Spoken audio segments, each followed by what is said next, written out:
Despite being over the moon happy with his new team, friend of the show, Coach Mangini, says an angry Rodgers is perfect for the Jets. They're getting a pissed off Aaron Rodgers. Coach, I didn't even know Coach used that language, which is exactly the Aaron Rodgers you want. When he was pissed off about Jordan Love, he won MVP.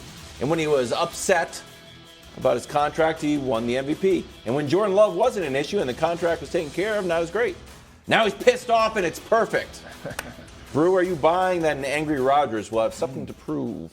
Yeah, I am. And look, I was angry with Aaron Rodgers, as you know, because I picked him to go to the Super Bowl last year, and he let me down. Not only did he have his worst season of his career as a starter, but didn't even make the playoffs. And I thought he was done. Yeah. All right? But now, seeing him move with the Jets, I mean, obviously, like you said, he's not angry with the Jets. He's happy with the Jets. He's bringing up Super Bowl trophies unsolicited. Yeah. And I do think the best Aaron Rodgers is the one with the chip on his shoulder, who's upset. Yeah. He's clearly that. James, I got one question, though.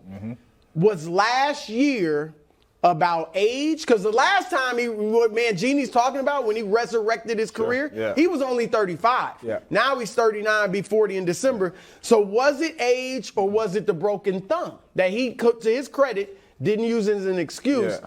I'm now leaning toward the thumb. Yeah. So I do think, I'm not saying he's going to win MVP, but I do think he gets closer to that and has a bounce back. Yeah, well, we're not going to give 12 no excuses. You know what I'm saying? Thumb or whatnot. If you're out there, you got to play at a high level, and he knows that, right? So for me, I just think this was him not playing his best football, right? You're out there with a lot of youngsters and all that. He wasn't at OTAs like he'd been with the Jets, right? You worked through some kinks. You started getting better at the end of the season. He just didn't play good football last year. But when you watch certain games, you still see that Aaron Rodgers of old, the MVP Aaron, some of the throws that he was making and all that. You see the throw he made to Mercedes Lewis down the sideline in Miami, like the throws are still there. And Aaron, I wouldn't say is angry like Coach is saying right now. Like, I done been around an angry Aaron Rodgers that has a chip on the shoulder that wants to go out there and prove something. And I done been around a happy Aaron Rodgers that's out there having fun. And they both dangerous. Okay. And they both scary. So you can expect Aaron Rodgers taking the Jets deep in this playoff. I would bet on him again, Brew.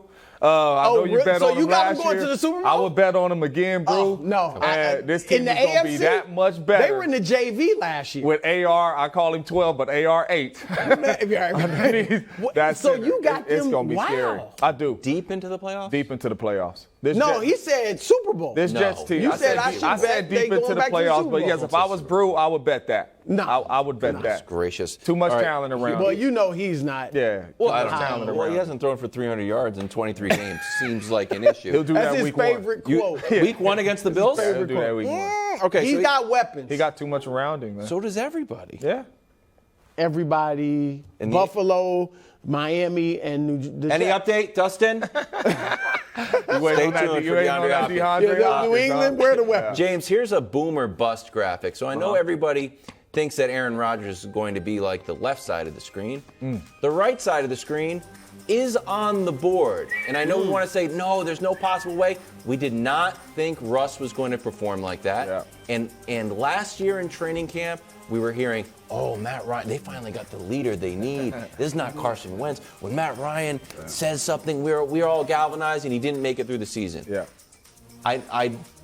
They're the extremes. Yeah.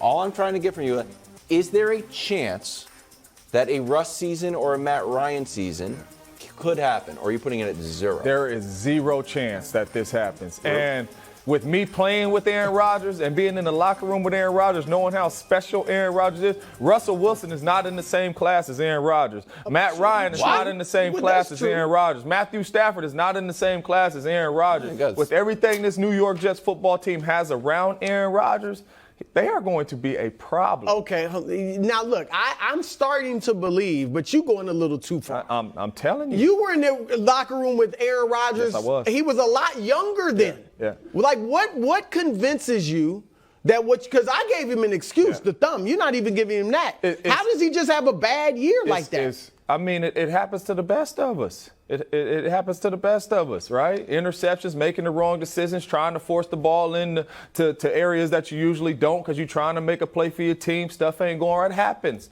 right? But Aaron Rodgers is still one of the greatest throwers of the football in our league to date. Okay. And we are going to see that. Just quickly, Jets schedule. Yes. All of these defenses.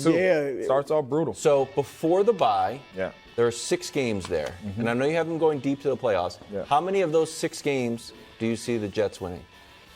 Before the bye? Before the bye. You don't have to do the whole thing. Just that first column. They'll get 4 out of there. They'll be 4-2. Okay. You see that's Buffalo, Dallas, I see Kansas that's Buffalo, City, Dallas, Kansas City, Philly. Denver, Philly. They'll be 4-2. They're going to be a good football team. They're going to win. They're going to win 2 of those tough football games, right? They're either going to beat Buffalo or the Cowboys. All right, they'll have a shot against Kansas City. You guys got to everybody's skipping over New England. That's a gimme. That's a gimme. You guys got to understand, man. Aaron wanted to come to the Jets because the way they are built on the defensive side of the ball. So I know everybody. Green Bay's defense wasn't bad last year. Not bad, but they wasn't the Jets, right? So Aaron does not have to come out here and score 30. He could come out of some of these games winning 17-10. All right. Let's check in on the Bills drama. All right. On Tuesday, Stefon Diggs was in the building, but he did not practice, and Sean McDermott was worried. Take a listen. Okay. What? What? Better off. Go ahead, bro. I don't buy it. Yeah. And I mean, you don't have to be, a private detective to know that something's wrong here. Yeah. I mean, yet why, if it was no big deal, why, or if you had told him, look, Steph, just take the day off. Yeah. We good, good. Cola. Why didn't you say that when you said you were very concerned? No doubt. Now all of a sudden, that seems like a detail you would have put in there, right? I'm not concerned. I told him to go ahead. Yeah. He needed a break. All right, cool. Yeah. All right, and the second thing is this, James. And I know it happens. Yeah. Teams that are going good do it. But they canceled practice, the last practice. Yeah. And I'm not saying that's earth-shattering, but you didn't do it because things were going so well, right? Yeah. The first few days went so great that they deserved a day off. Come on. So there are issues there. Look, Sean McDermott has done a very good job in Buffalo, right? He's gotten there, 5 playoffs, 6 years there. I'm concerned about him having that locker room, though. To me, Buffalo's major problem is they're mentally weak. And you see it every year in the playoffs. Yeah. And I think you take on the personality of your head coach. And right now, McDermott does not look like a strong leader, like he has command of the situation. So I'm concerned about them starting from the head up. I'm concerned as well because now we know the true story behind it all, right? I mean, Stefon Diggs was frustrated because he wasn't getting the football, right? That's what came out, right? So as a coach, I respect you because you're not just coming out there throwing Stefon Diggs under the bus. There's some stuff we got to work out in-house. But the problem is Stefon was upset that he wasn't getting his targets. He wasn't getting the football. And for me, that's a problem, right? Because the last 3 years, he is second in targets behind Devontae Adams, right? So as a quarterback and Josh Allen, as a player in that locker room, I've been around guys like that, right? That's selfish. Like, bruh, you getting the ball spun your way, 400 and something times, right? The last 3 years, right? And now you're worried or mad when others get the ball. And on top of that, we are winning, right? It's not like we're a sorry team. We're winning football games, and you're still pouting about the football. Another thing, you got a quarterback that's coming off of one of his worst seasons, turning the football over. So now in the back of his mind, he's like, if I don't get Stefon Diggs the ball, Stefon Diggs is going to pout. Stefon Diggs is going to be in his feelings, whether we win or not. That's basically what Stefon Diggs is saying because he wants the ball and you're still winning. So for me, this screams trouble in Buffalo, right? It screams trouble for Josh Allen because Josh Allen really loves Stefon Diggs. So I can see him forcing this ball to Stefon Diggs and turning this ball over even more. And not only that, for the locker room. It's going to come a time in season to where Stefon Diggs is upset about not getting the ball, period. The last time they played together, we see Stefon Diggs with his hands out like this, yelling at Josh, and Josh ain't even looking up.